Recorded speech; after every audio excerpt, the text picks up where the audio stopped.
믿음의 길을 걷고 있습니다. 그런데 우리가 걷는 이 믿음의 길에 고난과 역경이 있다는 것을 우리 너무도 잘 알고 이 길을 걷고 있습니다. 대체 고난이 무엇이기에, 그리고 하나님께서 우리에게 지금 어떻게 하고 계시기에 우리가 걷는 이 믿음의 길에는 고난과 역경이 꼭 존재하고 우리는 반드시 고난과 역경을 만나야만 하는 것일까? 그리고 하나님께서 그 고난과 역경을 만나고 있는 우리에게 하나님은 우리를 위로해 주실까? 여러분 생각해 보셨나요? 때로는 고민해 보셨나요? 오늘 고린도후서 1장 1절부터 11절의 이 말씀을 통해서 같이 말씀을 가지고 보고자 합니다. 우리가 먼저 생각해 보아야 할 것은요, 고난, 환난, 그냥 쉬운 말로 고통은 뭘까? 우리가 믿음의 길을 살아가는데 신앙의 삶을 살아가고 있는데 왜 신앙의 삶을 살아갈 때 거기에는 고통이 꼭 수반되는 것일까? 그리고 믿음의 사람들이라고 하는 사람들의 삶은 그런 삶을 살아가고 있거든요. 그래서 하나님을 알고 예수님을 믿었으면 그런 게 없어야 되는데 왜 이렇게 자꾸 우리에게는 고난, 역경, 환난, 고통, 그러니까 우리가 그냥 쉽게 말하면 오지도 않아야 될 것들이 왜 우리에게 자꾸 오는 것일까? 우리는 생각하고 고민할 때가 있어요. 그런데 여기서요, 우리가 고통이라는 것, 고난이라는 것, 환난이라는 것은 어떤 것이냐면요, 우리의 삶에서 보통 우리가 우리의 삶을 살아가기 위해서 우리의 삶에 있는 그런 문제들을 풀어가는 것, 이거는 고통 아니고 고난 아니고 환난 아니에요. 그냥 그것은 우리의 삶을 풀어가기 위한 과정일 뿐입니다. 그렇다면 믿음 안에 있는 환난, 고난, 고통은 뭐냐고요? 우리의 믿음을 지키기 위해서 우리의 삶을 살아갈 때 그 믿음을 지키기 위한 것 때문에 우리에게 닥쳐오는 어려움이 고통이고 환난이고 고난인 것입니다. 그러니까 그 사람의 믿음의 삶 가운데, 신앙의 삶 가운데 고통이 있다는 것은 무엇을 말하는 건가요? 믿음을 지키기 위해서 몸부림치고 있다는 말이 되는 거예요. 고통이 있다는 것은 한편으로는 우리에게는 정말 감사할 일이고 기쁠 일이 되는 것이죠. 다만 이 고통이 왜 오냐고요? 이 고통은 우리가 보통 우리의 삶에서 싸워가고 이겨내고 풀어나가는 문제들과 같은 싸움의 영역이 아니라는 것을 우리는 말씀을 통해서 압니다. 사도 바울이 그랬잖아요. 이 싸움은 혈과 육을 향한 싸움이 아니에요. 우리가 믿음을 가지고 살아가려고 할 때 고통이 오는 것은 하나님을 대적하는 세력, 사탄의 세력이죠. 사탄의 세력이 저와 여러분에게도 하나님에게처럼 대적하고 싸우고 있기 때문입니다. 그렇기 때문에 그들과의 싸움에서 벌어지는 일이 고통이 되고 고난이 되고 환난이 되는 것입니다. 여러분, 그래서요, 믿음의 삶을 살아간다라고 말한다면 반드시 뭐가 따르냐면 고난과 고통이 따르는 삶을 살아갈 수밖에 없어요. 남들은 안 가는 삶이잖아요. 안 사는 삶을 저와 여러분 살고 있기 때문입니다. 그런데 반면요, 이렇게 고통이 수반되고 있는 믿음의 삶을 살아가고 있는 사람이라면 그 분의 믿음은요, 하나님 앞에서 살아있는 믿음이라는 거예요. 이거는 반박할 여지가 요만큼도 없습니다. 그 사람은 정확하게 하나님 앞에서 살아있는 믿음을 살고 있는 것입니다. 그리고 이렇게 우리가 이 고통을 감내하고 있을 때요, 오늘 말씀을 통해서 하나님이 우리에게 말씀하시는 건 뭐냐면 싸울 때 힘을 잃지 말라는 거예요. 계속해서 오늘 고린도 후서에서도 사도 바울이 그렇게 말하잖아요. 우리를 위해서 기도해라. 우리가 고난받고 역경받는 것이 너희에게 위로가 되고 너희도 그 고난에 참여해서 견뎌내기를 바란다. 하나님의 말씀입니다. 여러분, 이 마음은요, 고난과 역경이 있다면요, 끝까지 싸우라는 말씀입니다. 중간에 힘 빠져서 빠지지 말라는 말씀입니다. 여러분, 우리가 평생에 싸워가고 있는 이 고난, 믿음의 길을 걷기 위한 이 고난의 과정은요, 길면 길 수도 있고 짧으면 짧을 수도 있어요. 저보다 더 오래 사신 우리 장로님, 원사님 여기 계시지만 늘 하시는 말씀이 굉장히 긴 것 같은데 굉장히 짧게 지난 것 같다. 이렇게 말씀하시잖아요. 시편은 또 이렇게 말하죠. 다윗이 그렇게 말하잖아요. 이 땅에서의 모든 부를 누리는 그 날보다 하나님의 나라에서 문지기로 사는 그 하루가 나에게는 더 좋다는 거예요. 근데 성경은 말합니다. 하나님은 하루가 천년 같고 천년이 하루 같은 하나님이십니다. 그렇기 때문에요, 우리에게는 굉장히 길고 어렵고 큰 싸움에 정말 오지 않았으면, 닥치지 않았으면 좋을 것 같은 그런 어려움들이 있는 삶이지만 하나님 앞에서 우리가 그것을 끝까지 견뎌낼 수 있는 것은 하나님의 시간에서는 짧은 시간이니까요. 그래서 하나님께서 우리에게 주신 삶 속에서 우리가 해야 할 것은요, 하나님께서 우리에게 주신 믿음을 잃지 않고 지켜내는 것이 우리가 고통 속에서, 믿음의 고통 속에서 끊임없이 해야 될 일입니다.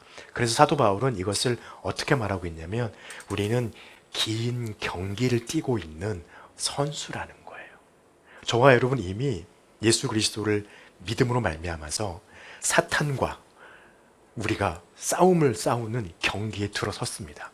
저와 여러분의 평생을 가지고서 싸우는 경기에 들어섰습니다.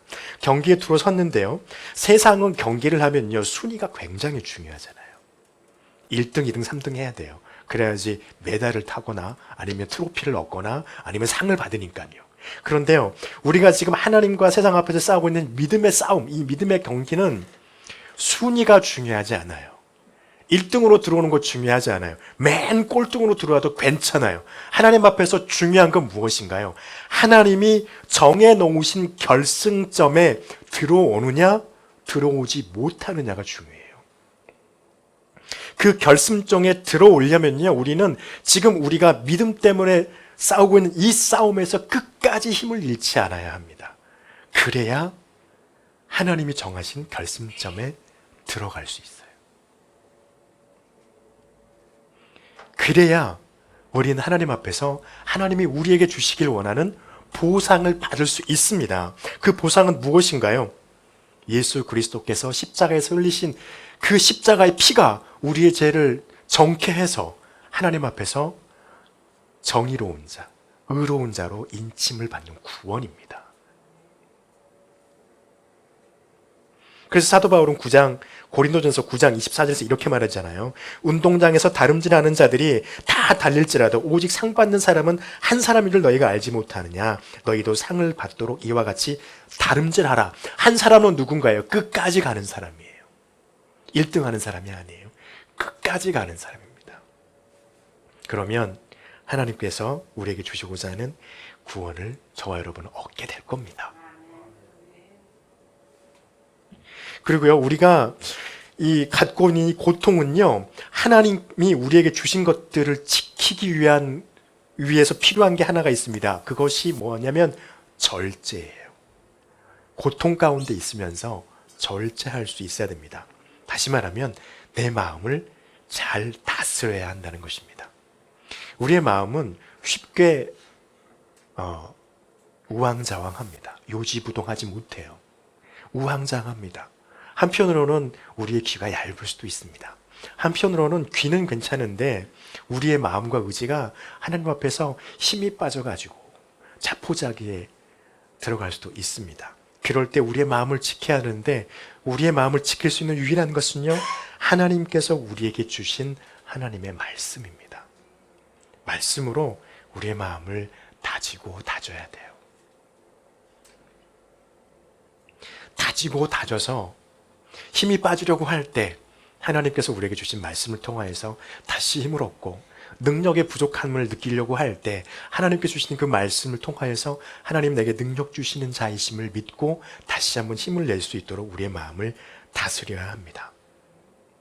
여러분, 이렇게 절제하게 되면은요, 우리는 다른 사람에게 희망이 되는 존재가 돼요.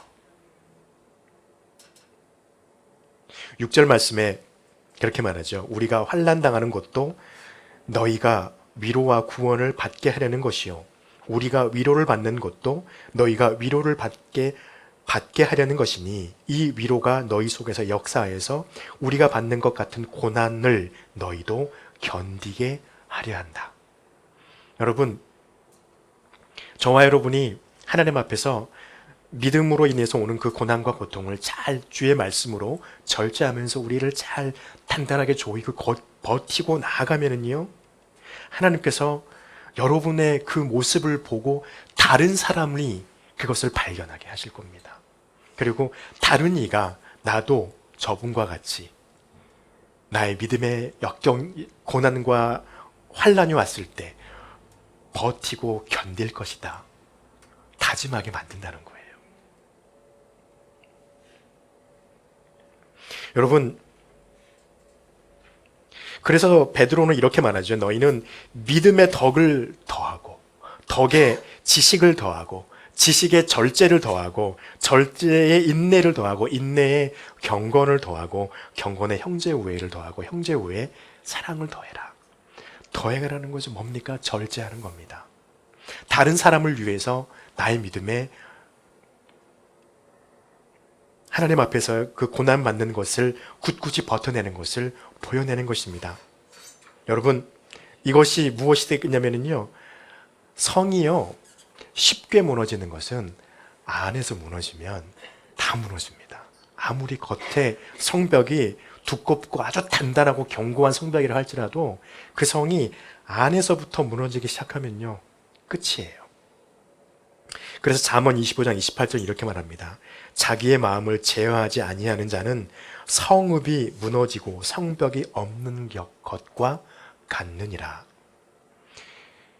우리가 믿음이 있고 고통이 왔을 때 하나님의 말씀으로 우리의 마음을 붙잡고 하나님의 의지하에서 그 능력으로 우리의 믿음을 지켜내고 이겨내면은요, 그 삶을 살아가면은요, 내 주변에 있는 사람에게 하나님의 그 말씀의 능력이, 영향력이 미쳐지게 될 것입니다. 그럼 교회는요, 단단하게 서요. 무너지지 않습니다. 그런데 한 사람이 무너지면 그 사람 때문에 그 사람을 바라보는 또 다른 사람들이 그들도 무너질 가능성이 있어요. 안에서부터 무너지기 시작하는 것입니다. 그래서 우리의 믿음을 우리가 하나님의 말씀으로 잘 견고하게 절제하며 그 고난과 고통을 이겨낼 필요가 분명히 있습니다. 우리의 마음이 힘이 빠지지 않도록 저와 여러분이 하나님의 말씀으로 힘을 얻고 능력을 얻기를 간절히 축복합니다. 그렇게 해야 믿음을 하나님께서 우리에게 주신 그 믿음, 하나님께서 정하셨던 마지막 결승점에 도착할 수 있게 되기 때문입니다. 둘째로는요, 이렇게 고통스러운 삶이 우리에게 오잖아요. 그러면 하나님께서 과연 우리와 함께 하시나요? 함께 하십니다.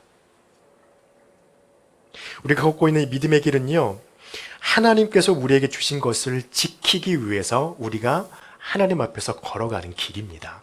그렇기 때문에 하나님께서 우리가 이 믿음을 지키기 위해서 걷는 이 길, 그리고 만나게 되는 환난, 고통, 고난 등등 이 모든 것들이 우리에게 와서 우리가 믿음의 싸움을 싸울 때 하나님은 반드시 저와 여러분과 함께 하신다는 것입니다. 절대로 잊어서는 안 됩니다. 여러분은 절대 외로움으로 혼자 고립된 분들이 아니라는 것입니다. 그래서요, 여러분, 우리가 믿음의 길을 가면서 역경과 고난을 만났을 때요, 두려워하지 마세요. 물론 그 고난 가운데 우리가 있을 때는 굉장히 힘들고 어렵지만 그 두려움이 오기도 전부터 겁먹고 뒤로 숨지 않아도 됩니다. 우리는 오히려 담대하고 당당하게 용감하게 그 고난과 맞서야 됩니다. 왜냐하면 하나님이 저와 여러분과 함께 해주시기 때문입니다. 하나님께서요, 우리에게 말씀하시기를 이사야서 41장 10절을 통하여서 두려워하지 말라, 내가 너와 함께함이라. 놀라지 말라, 나는 내 하나님이 됨이라. 내가 너를 굳세게 하리라. 참으로 너를 도와주리라. 참으로 나의 오른손으로 너를 붙들리라 말씀하세요.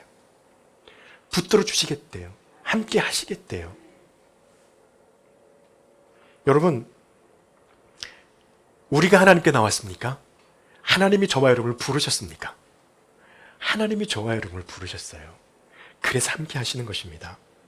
하나님의 말씀에 순종하는 믿음의 삶을 살아가면은요, 하나님은 반드시 그 사람의 삶에 함께 하십니다.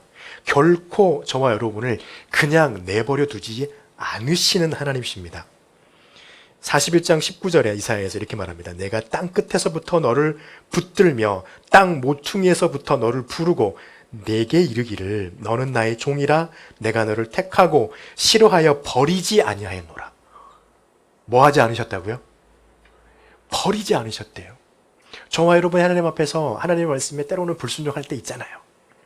조금 많잖아요. 그럼에도 불구하고요, 하나님의 말씀 앞에 서 있음에도 불구하고 우리가 그 말씀을 믿는 건지 안 믿는 건지 좀 애매한 입장에 있을 때도 굉장히 많잖아요. 그럼에도 불구하고 하나님께서 말씀하신 게 뭡니까? 내가 너를 싫어하여 버리지 않아요. 왜요? 끝까지 하나님께서 저와 여러분과 함께 하셔서 그 믿음의 결승점까지 가게 하실 분이시니까요.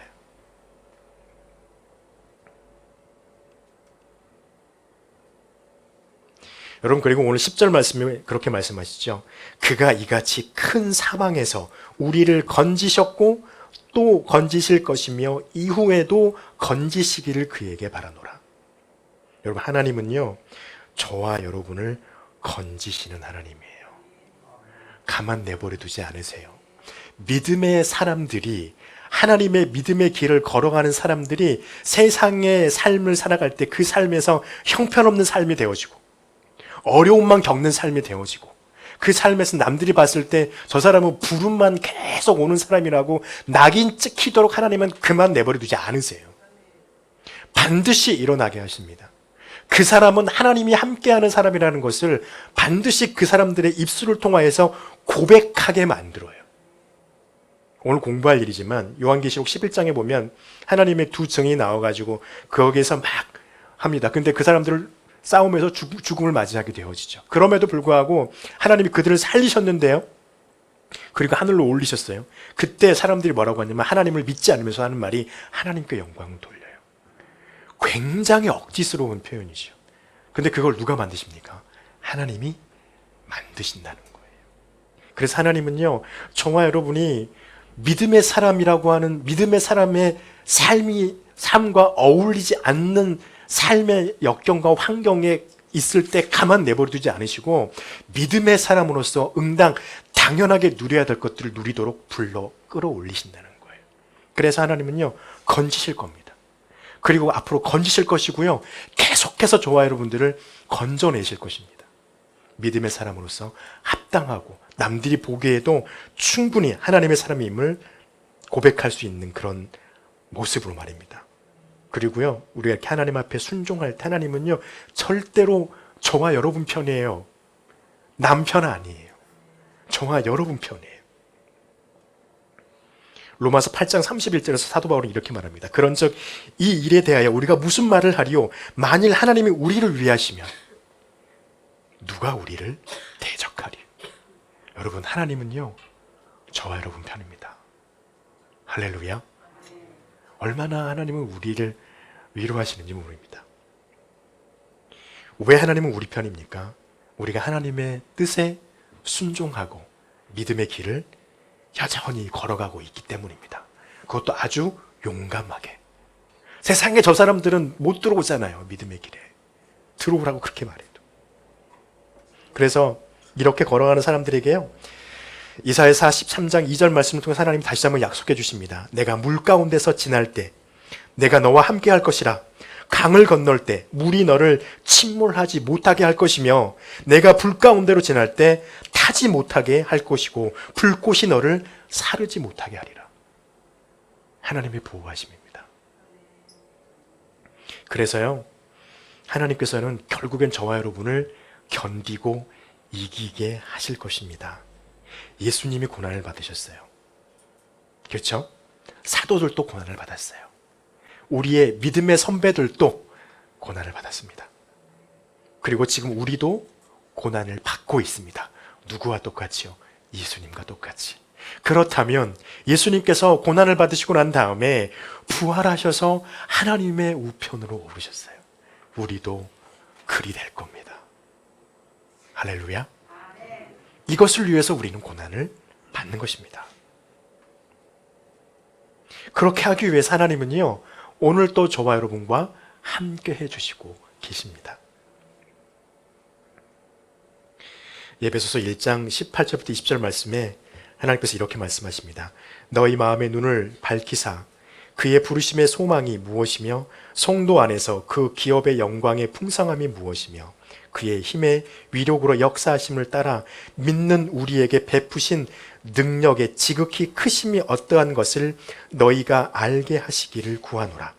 그의 능력이 그리스도 예수 안에서 역사하사 죽은 자들 가운데서 다시 살리시고 하늘에서 자기의 오른편에 앉히사라고 말씀하세요.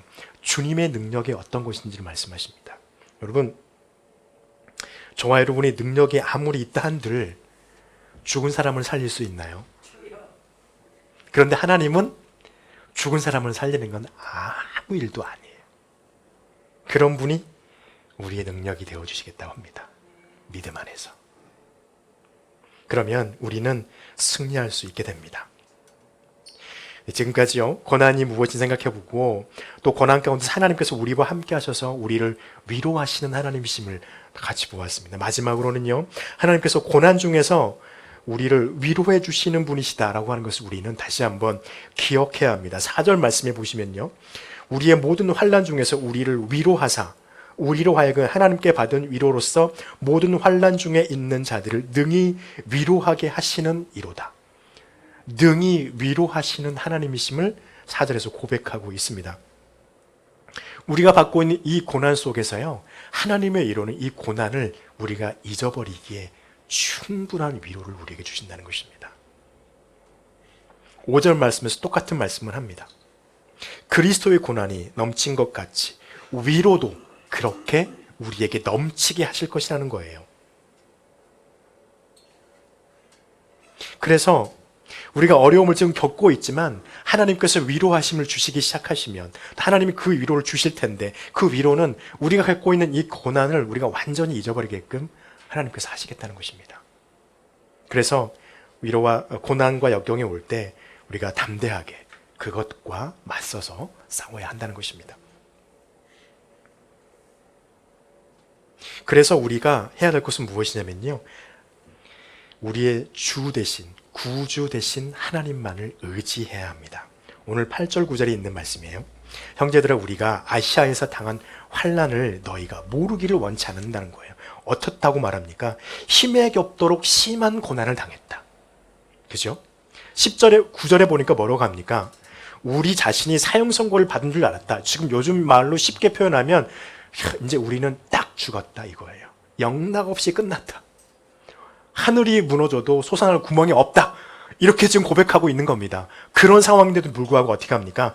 오직 죽은 자를 다시 살리신 하나님만 의지하게 하려 하십니다.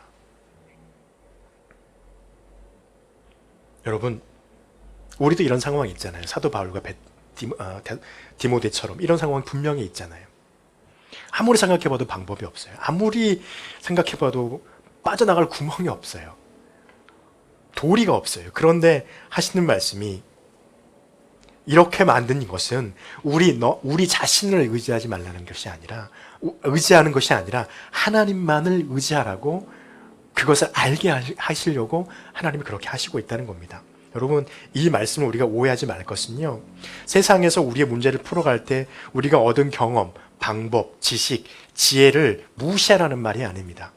그 중심에, 문제를 풀어가는 중심에 하나님을 생각하고 하나님의 능력을 의지하라는 거예요. 그러면 하나님께서 저와 여러분이 이 세상을 살아오면서 경험으로 체득했던 것, 들었던 것, 지혜로, 지식으로 얻었던 모든 것을 동원해서 하나님이 그것을 풀어나가게 하실 겁니다.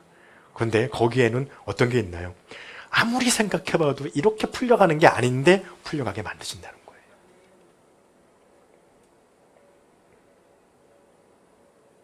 그래서 하나님을 의지하는 자들은요, 넉넉하게 이깁니다.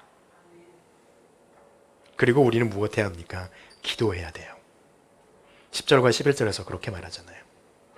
큰 사망에서 우리가 건졌다. 왜냐하면 많은 이들이 우리를 위해서 기도하고 있기 때문이라는 겁니다. 그래서 11절에 너희도 우리를 위하여 간구함으로 도우라 말합니다. 이들이 고린도 교회가 바울과 디모데를 위해서 그렇게 기도한다면 누군가 다른 이들도 고린도 교회를 위해서 그렇게 기도해 주겠죠. 그리고 도움을 받겠죠. 여러분, 기도하는 것은요, 중요합니다. 기도하는 사람은 하나님과 굉장히 친한 사람이에요. 그래서 우리가 하나님께 하고자 하는 모든 말들을 기도를 통해서 늘 익숙하게 하는 사람이니까 말입니다. 그렇게 우리가 교회로 부름받은 이들이 하나님 앞에서 친숙하게 주님과 대화함이 늘 풍성함에 있고 그 풍성함 가운데 누군가를 위한 중보가 늘 있다면요, 그 교회는 넘치는 교회가 되는 거예요. 우리 함께하는 교회가 그렇게 되길 간절히 축복합니다. 그러면 하나님께서 저와 여러분에게 하나님의 은혜를 부어주실 것입니다. 그래서 여러분의 기도를 통해서 하나님께서 이루실 그 뜻의 통로로 여러분의 기도를 사용하실 거예요. 하나님의 능력을 나타내는 기도는 하나님만을 의지하고 하나님의 위로하심을 바라는 믿음의 길을 걷고 있는 사람이 주님께 하는 그 기도가 능력의 기도입니다. 여러분과 저의 기도가 이런 능력의 기도가 되기를 바랍니다. 야고보서가 이렇게 야고보서 5장 15절부터 16절에서 말씀하세요. 믿음의 기도는 병든 자를 구원하리니 주께서 그를 일으키시리라. 혹시 죄를 범하였을지라도 사하심을 받으리라. 그러므로 너희 죄를 서로 고백하며 병 낫기를 서로 기도하라. 의인의 강구는 역사하는 힘이 큼이라. 중요한 건 이거예요. 의인의 강구는 역사하는 힘이 큼이라. 저와 여러분이 하나님 앞에서 역사하는 힘이 큰 기도를 드리는 기도하는 자가 되기를 간절히 바랍니다. 그래서 하나님은요, 우리에게 믿음 때문에 고난을 주셨습니다. 왜냐하면 그 믿음의 길을 잘 걸어가는 사람들은 고난을 반드시 만나게 되기 때문입니다. 그래서 우리의 삶에 고난이 있어요. 그 고난을 사도 바울이 말한 것처럼 감사함으로, 기쁨으로 주님 앞에 걸어가는 저와 여러분이 되기를 축복합니다. 그래서 그 고난 가운데서 우리와 함께 하고 계시는 그 하나님을 발견하는 저와 여러분이 되시길 바랍니다. 그 함께함 속에서 하나님께서 주시는 크고 큰 위로를 받고 하나님 앞에 기도가 끊이지 않는 저와 여러분이 되시기를 축복합니다. 기도하겠습니다.